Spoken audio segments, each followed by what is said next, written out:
మెదక్ జిల్లా కొల్పారం మండలం వరిగుంతం గ్రామంలో మాజీ జెడ్పీటీసీ సభ్యురాలు ముత్యంగారి మేఘమాల సంతోష్ కుమార్ తో కలిసి మంగళవారం ఆమె విలేకరుల సమావేశం ఏర్పాటు చేశారు.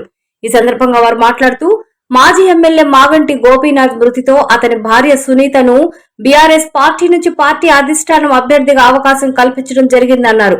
మహిళలు రాజకీయాలకు రావద్దా అని ప్రశ్నించారు. రాజకీయాలలో తాను గాని సబితా ఇంద్రారెడ్డి, సత్యవతి రాథోడ్ లాంటి వాళ్లందరూ భర్తలను కోల్పోయి రాజకీయాల్లోకి వచ్చిన వారిమేనని అన్నారు. తన బాధను అంతా దిగమింగుకొని వస్తున్న మాగంటి సునీతను స్వాగతించాల్సింది పోయి అవమానకరంగా మాట్లాడడం తగదన్నారు.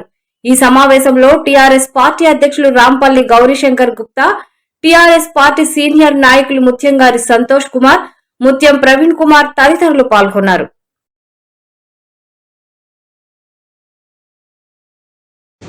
మాగంటి సునీత గారు చేసినటువంటి కామెంట్స్ ని తీవ్రంగా ఖండిస్తా ఉన్నాను.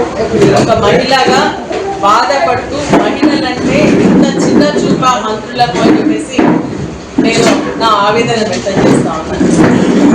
మంత్రులు ఎందుకు అసహనానికి గురవుతున్నారో అర్థమైతలేదు. మరి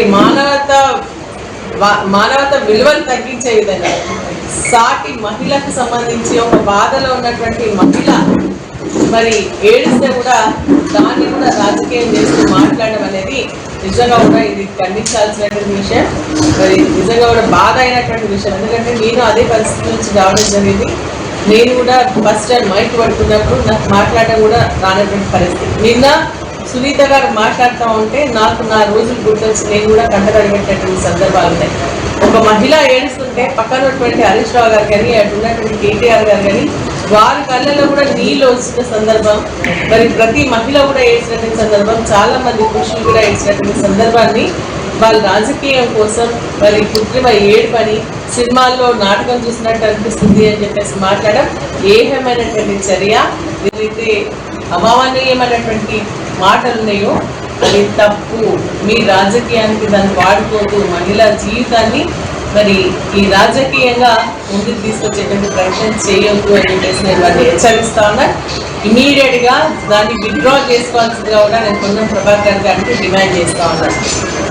ఎందుకంటే ఇటువంటి మహిళలు చాలా మంది ఉన్నారు. ఈరోజు నేను కానీ సభ్యత గారు కానీ సత్యవతి రాథోడ్ కానీ మేమందరం కూడా ఇటువంటి పరిస్థితిలో వచ్చినా నిలదొక్కున్నాం. అంటే మహిళలు రాజకీయాలకు దిగమింగుకొని తను బయటకు వస్తుంది అంటే దాన్ని మనం స్వాగతించాల్సింది పోయి అవమానపడే విధంగా, అవమానించే విధంగా, మరి మానవ విలువలు తగ్గిపోయే విధంగా మాట్లాడడం